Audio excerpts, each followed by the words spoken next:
Susan, we're live. Wonderful. This is exciting. Oh, Thank thank you you so for much for inviting joining me. us today. I'm so excited to be back on this beautiful Wednesday. And to everyone watching, thank you so much for coming back for episode number 10. We're excited to return this week and continue discussing community and careers with incredible women who are making an impact in the world today. Like Susan here. So Thank you. So for anyone that might be tuning in for the very first time, Women Who Do is dedicated to highlighting amazing, inspiring conversations that I think we can all agree we really need during this, absolutely historical time. And if this is also your first time meeting me today, I'm Jessie Gray Rubenstein, and I'm the granddaughter of Anne Klein. This series was truly created with her in mind to, highlight her as an innovator and someone who inspired women globally. During these, absolutely unprecedented times, her message about strength and empowerment is something I know I personally need, but it's absolutely critical to uphold. So without further ado, I also have some exciting news for you and for everyone else watching today that I want to bring up. And I'm also curious about how if the stars are aligning on this day. But Anne Klein is returning actually to New York Fashion Week live at Runway 360. It's at runway360.csda.com. It's at 1:30 Eastern time today. So following Women Who Do. Perfect time to go watch that right after this. Wow, is this the first time she's? Well, I know your grandmother isn't with us anymore, but is this the first time the company is showing in Fashion Week? The first time in very many years, yes. Yay, that's exciting. I know, I'm really excited to share everything. I wish I could talk more about it, but I'm gonna keep my lips sealed. We all have to take a look Susan, at 1:30. Yes, right. It's perfect timing. We have this, and then right into some more good digital stuff to watch right after. But Susan, again, thank you so much for joining us today. I'm personally so fascinated by astrology. I know that before this, I was telling you a little bit about the birth chart that was written for me, and I'm in awe. So I'm really excited to have this conversation today. Well, you're a Leo like your grandmother. I think you took a lot of her creativity, inherited it. Like I was saying before, when you have a baby, it's a big day for you and your husband and the whole family. And you inherit some of your family's aspects because those planets are lighting up for your parents. So you definitely got a lot of what your grandma had. Oh, thank you. I hope so. But I know we were chatting a little bit before this, and I was saving the questions. I was, really dying to hear for everyone else. But can you just tell us a little bit more about how you got started in this career? Like how, for lack of better terms, how did the stars align for you? Well, it wasn't the normal way, but of course my life is never kind of normal. I majored in business at NYU, and I never, ever expected to tell the world I knew astrology. Now we have to rewind the tape back to my childhood. My mom studied astrology before I was born for 8 years with her sister. She did not want to study astrology, but Aunt Harriet talked her into it. This is the German side of my family. I'm half Italian, half German. And my mother didn't want to do it. She said, well, can't we study something else? And Aunt Harriet started to cry and said, you're good with math. You got Papa's gene. You're so good with math. Their father was an engineer. If you don't do it with me, I can't do my chart. So Erica, please study with me. So she said, all right, okay, I will. But I'll show you it doesn't work. That's how my mother started in astrology. My mother was to become a scholar, so good at it, I will spend my whole life trying to measure up to her. If some of your listeners don't know who I am, I'm Susan Miller of astrologyzone.com, and I started my column in 1995, so it'll be 25 years on the internet this December.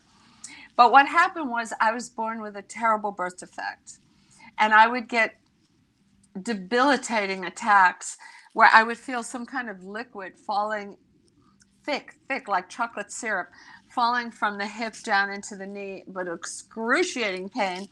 And I would go to bed for 6 to 8 weeks and not move an inch. And no doctor could figure out what it was. They didn't have the equipment then that they have now.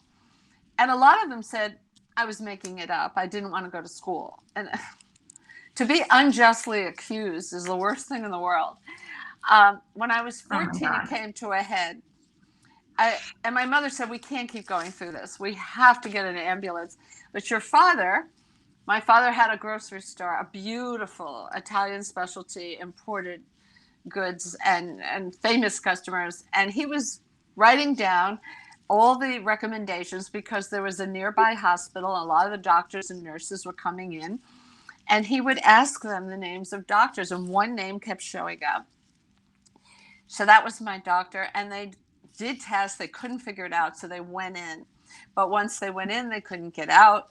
I was in the hospital 11 months. I was paralyzed from the knee down. They had to tourniquet me so tightly to stop me from bleeding to death that they knew they were going to damage it from the knee down, but they had to save the leg and save me. I then went into physical therapy every day for 2.5 years.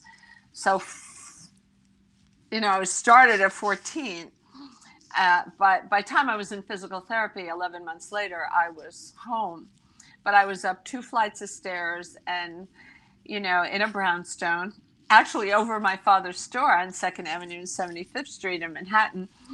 But I wanted to know, is this all going to come to a good ending?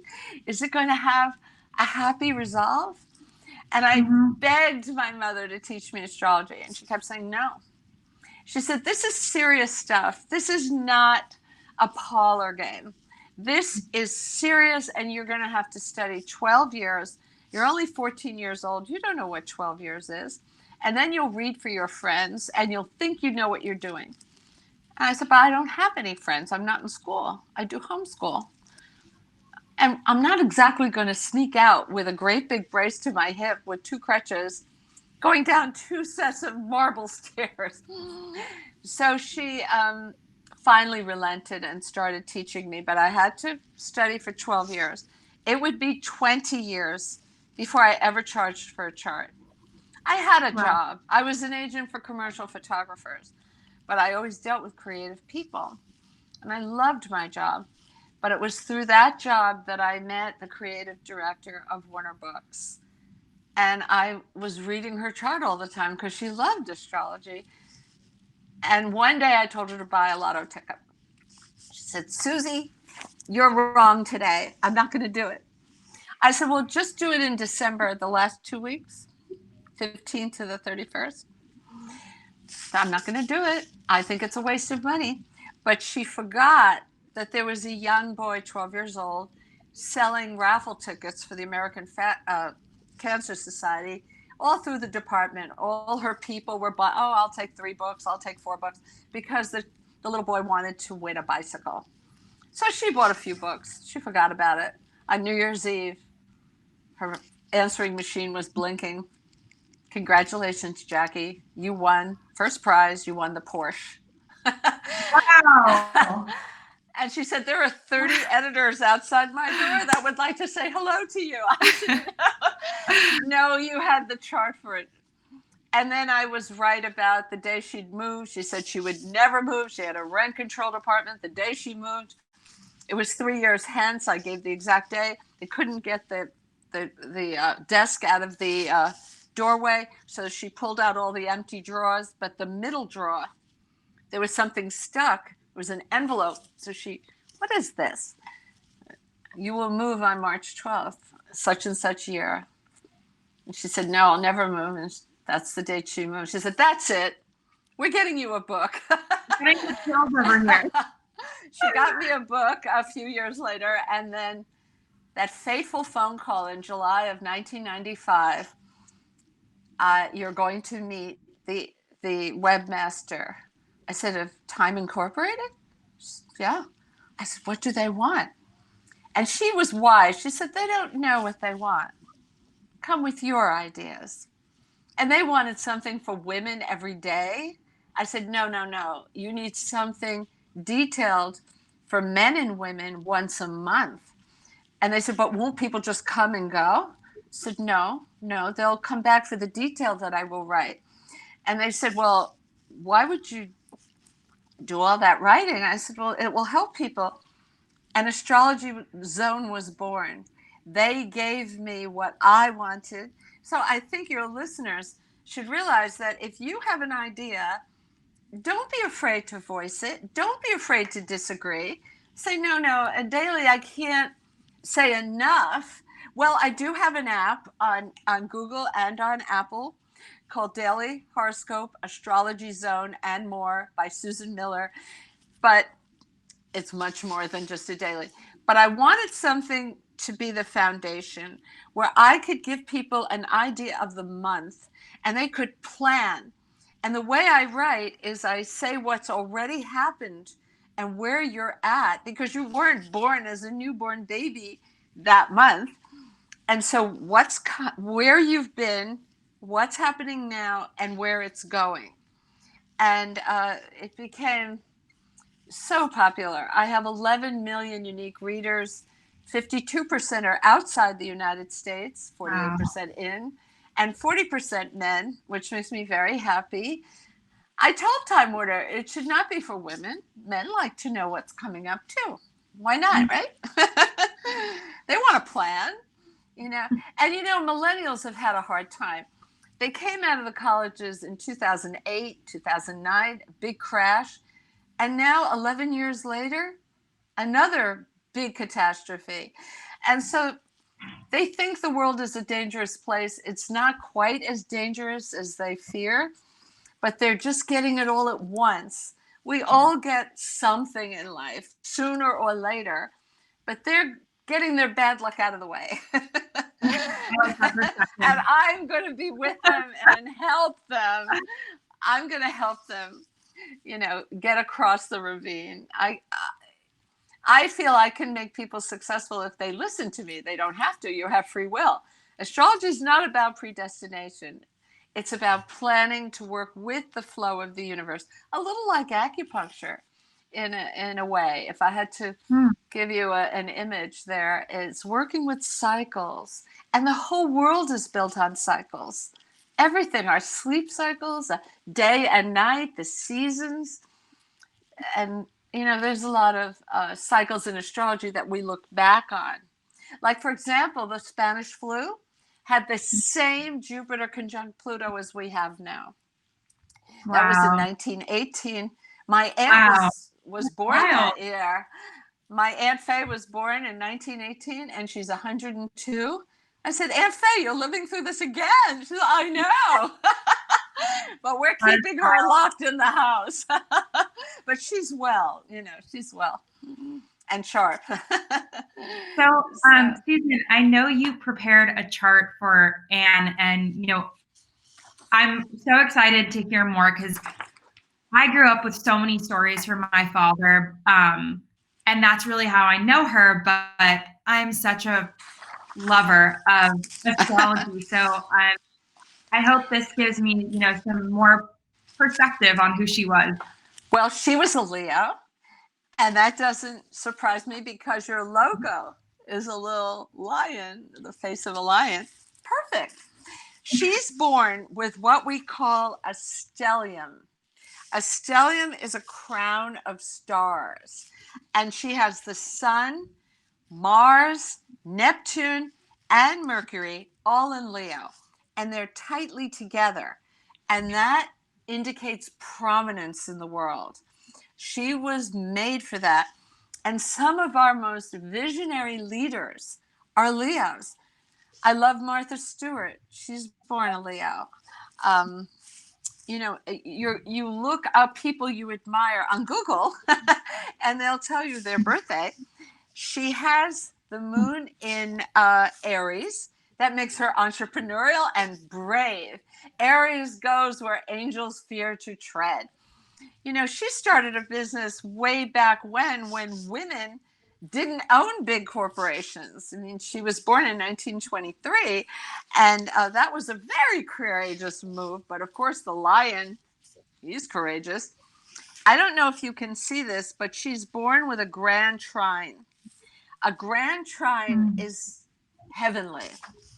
It links Pluto, powerful people, to Uranus, the planet of surprise, in the house of sponsorship, money, because you do need money when you're starting a business, down to Jupiter in the fourth house of home, but also we call it the end of all matters.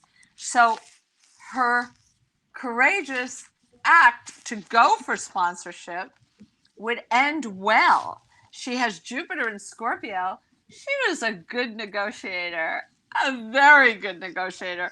Scorpio is street smart, and that's very important in business. She also has all those Leo planets happy to Saturn. Saturn is the planet of stability, and Saturn was giving his gifts to all those planets. She has Neptune very close to the sun. Neptune is vision, creativity, the silver screen, imagination. And she has Mars right next to it and the sun. She puts into action what she's imagining. And Mercury's there, she can communicate it, perhaps through advertising or appearances. I don't know how she got her business off the ground.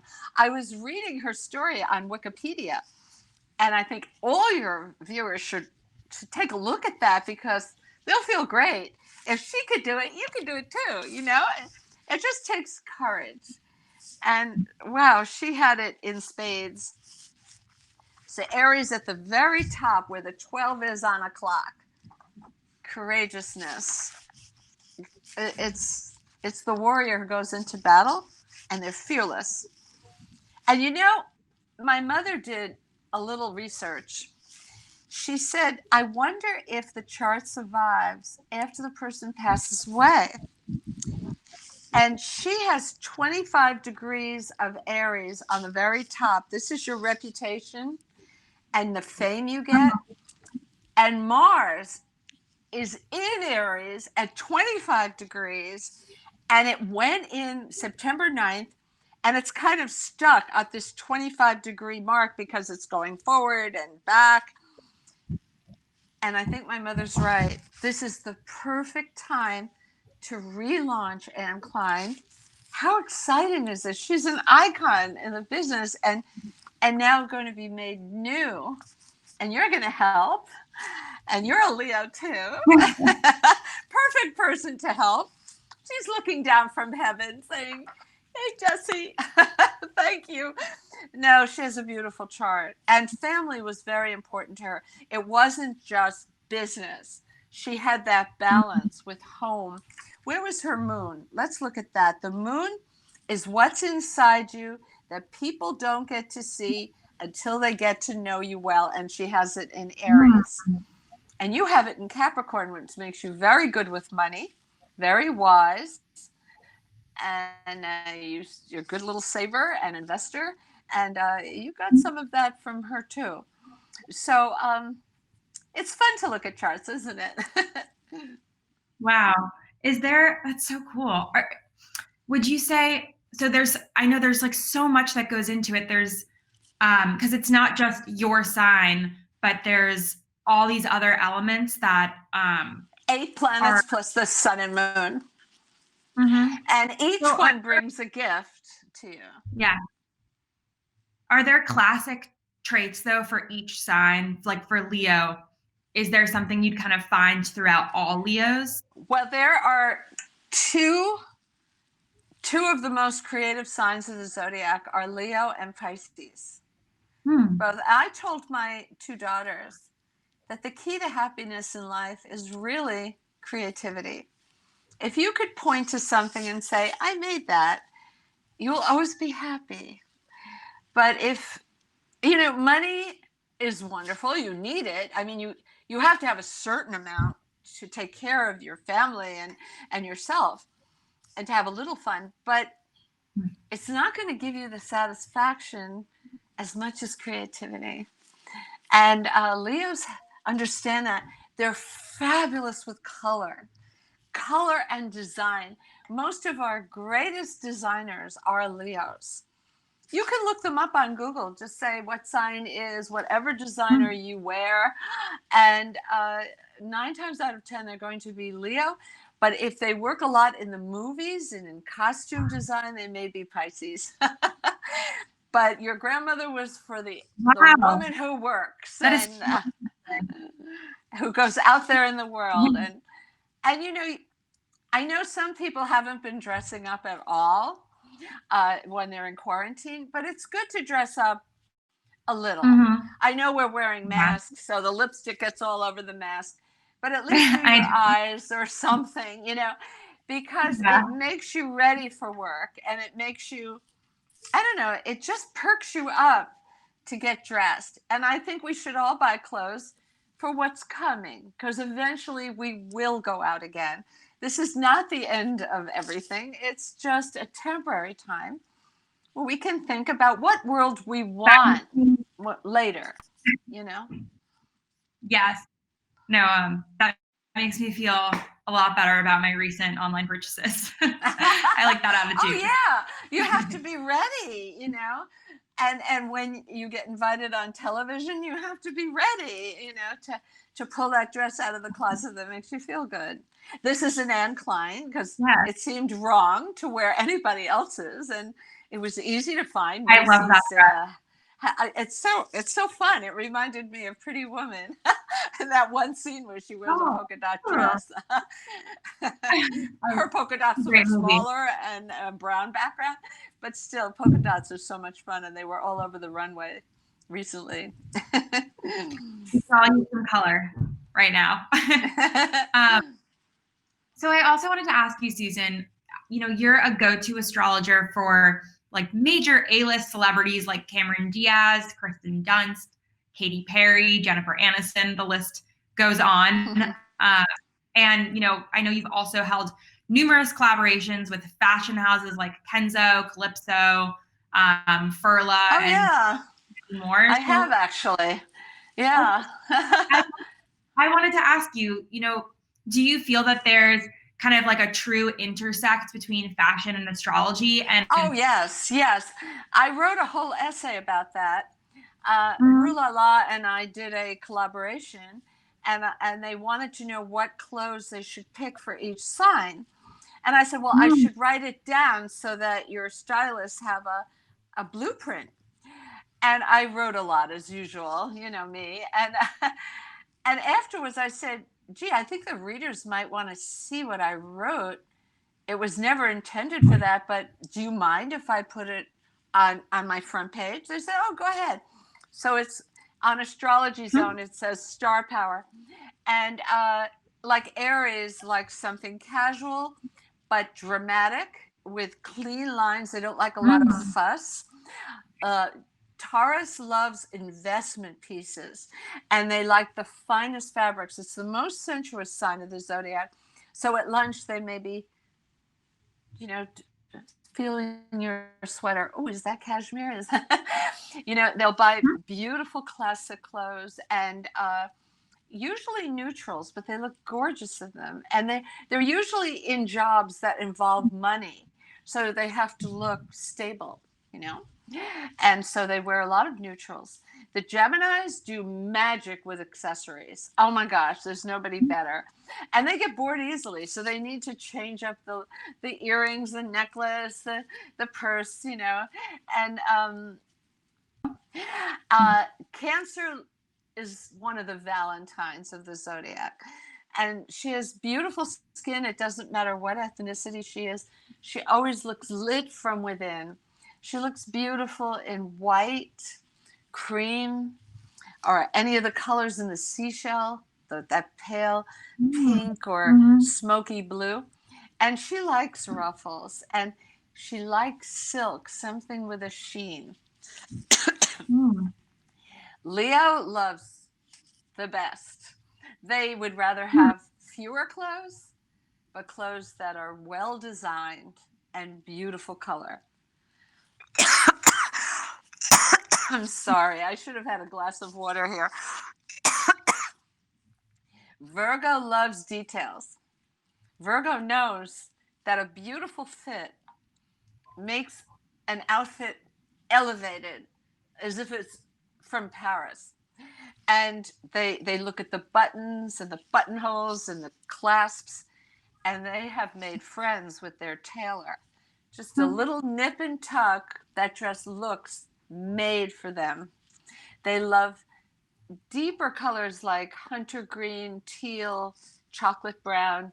You know, that's a season when it's the season of the harvest and we're moving into fall.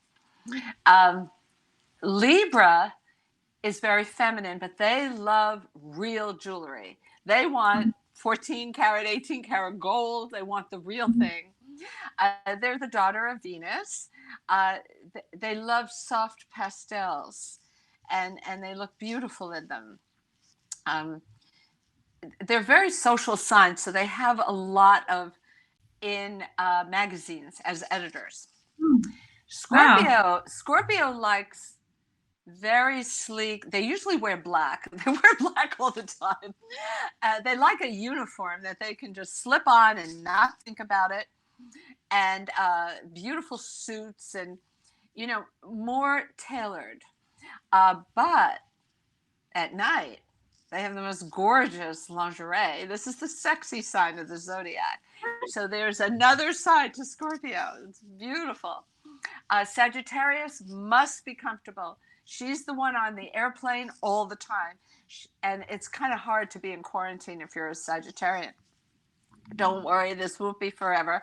But they like kind of a flowing, almost bohemian look, or many of them do more for a pair of jeans and a white, beautiful shirt than any sign because they're usually athletic and they have great bodies.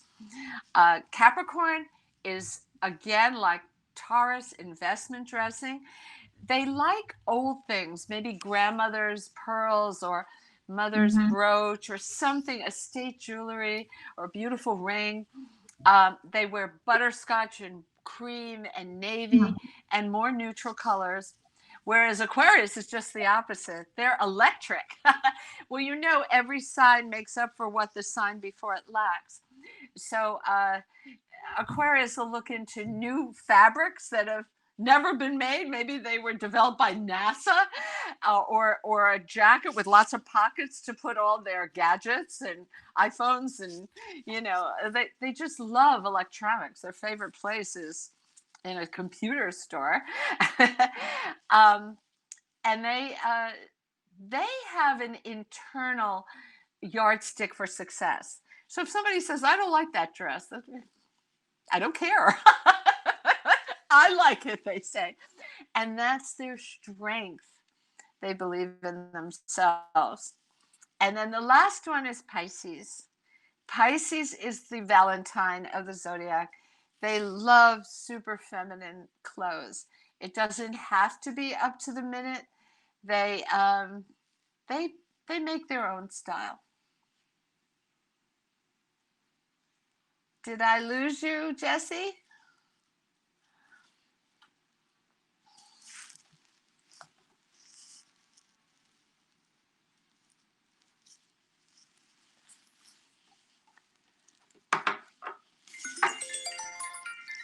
Hi, did I lose you?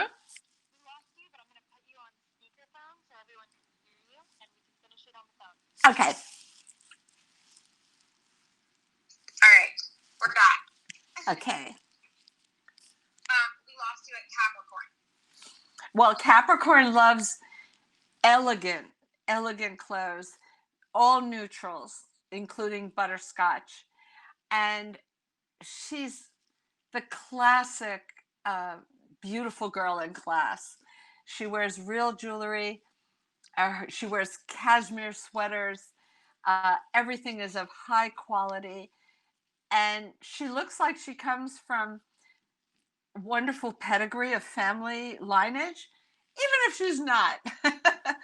Aquarius loves to look into new fabrics, things that have never been on the market before. Maybe they were developed by NASA, uh, and just amazing things. She doesn't care if anybody likes what she has on because she's expressing her individuality, and that's her strength. If somebody says, I don't know if I like that shirt, she says, I don't care. I love it. That's great to be that way. And then Pisces is the Valentine of the zodiac, a lot like Cancer. Very feminine clothes, not necessarily the latest thing this season because they mix high and low, they mix vintage with today, and they develop their own style. And it's very poetic and lyrical and beautiful. So that's all 12 signs. Wow. That's so interesting. And there were a few there where you were either describing some of my closest friends or my mother's a Capricorn, and that is so on point for all of them. Well, if your viewers would like to read in depth, just go to the front homepage of astrologyzone.com and look for Star Power. There's a picture of me, and you could read about yourself for free. I know what I'm doing after this. Susan, I want to make sure that we leave time for one fan question.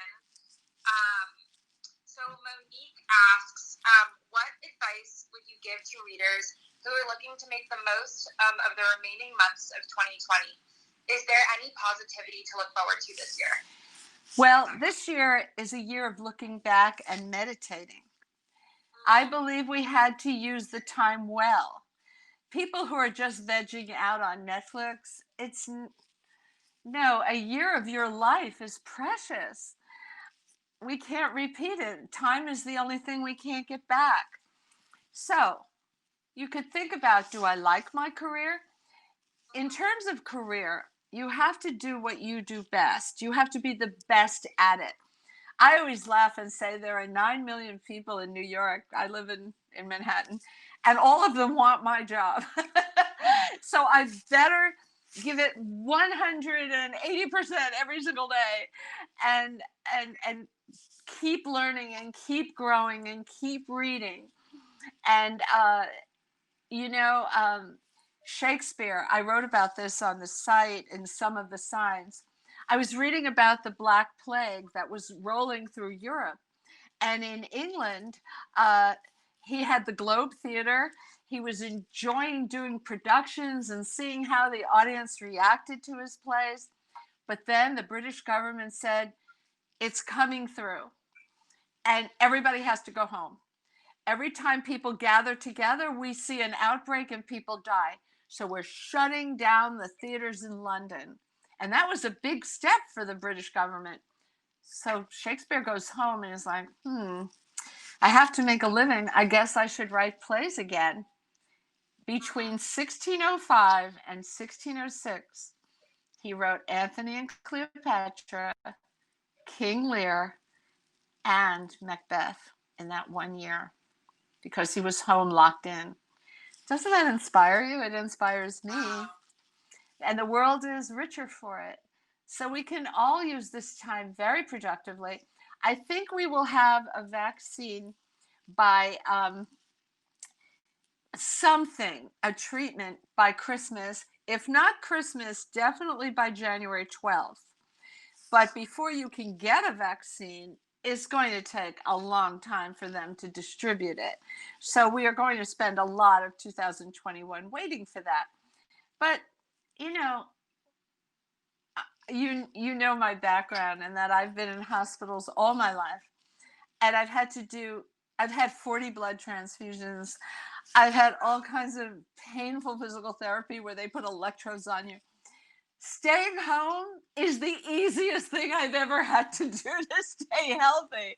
So I'm willing to do it, and of course I go out and we all wear the mask, we do. everybody here does, and because we respect each other and we love our Governor Cuomo, and he tells us what he thinks we should do and we follow it. We just have to be practical. I think December will be a good month because we will have had Venus retrograde over, Mercury retrograde over, Mars retrograde over. Even by the second half of November, things are getting better. We have 2 eclipses coming, November 30th and December 14th, and you have to watch those, but they're generally very, very positive, these two. And so we'll get some progress. It'll be good. I like that. I'm counting on it. But that's really good news. There's so many women now that we can admire, that have wonderful jobs. When we were growing up, not as many women did what your grandmother did and start a company. But now we have many more, and the sky's the limit for young women now, today. And I know if you're a millennial listening in, it was so scary. You may have come out of college in 2008 and seen a crash, and now 11 years later, another difficult economy. But it's not usual. You're just seeing a kind of skewed view of life. Don't be scared. Life is not as dangerous as it looks, and everybody can make money, even in a depression. I Googled who made money in a depression. Names came up in every different field of industry. So you can be that person. You can do well. I think that's what we all need to hear right now. Thank you. Thank you. Well, Susan, thank you so much for joining us today. You are so inspirational, and it was just amazing to hear more about my grandmother, about myself. Well, I hope your readers log on to astrologyzone.com on their laptop where you can see it better, or get my new app that just came out last week, Daily Horoscope Astrology Zone by Susan Miller. Just search Susan Miller on Apple and Google, and you'll get it for free. So I'd love you to see it. And my monthly is what most people are always interested in seeing quickly. I know they go crazy on social media when I'm even 2 hours late. We'll make sure to share all the links and everything after this so everyone can go check it out. Thank you. Well, thank you again. And everyone watching, don't forget to tune in on runway360.cfda.com at 1:30 p.m. Eastern Time. And can't wait to see you there. And we'll be returning on September 30th for, I can't believe it's episode 11 of Women Who Do with Alicia Mendez. She's a MSNBC anchor and author. And remember to follow us for all updates on everything Women Who Do on Anne Klein Official on Instagram and Anne Klein on Facebook. So have an amazing rest of your Wednesday and take care. Thanks again, Susan. Thank you.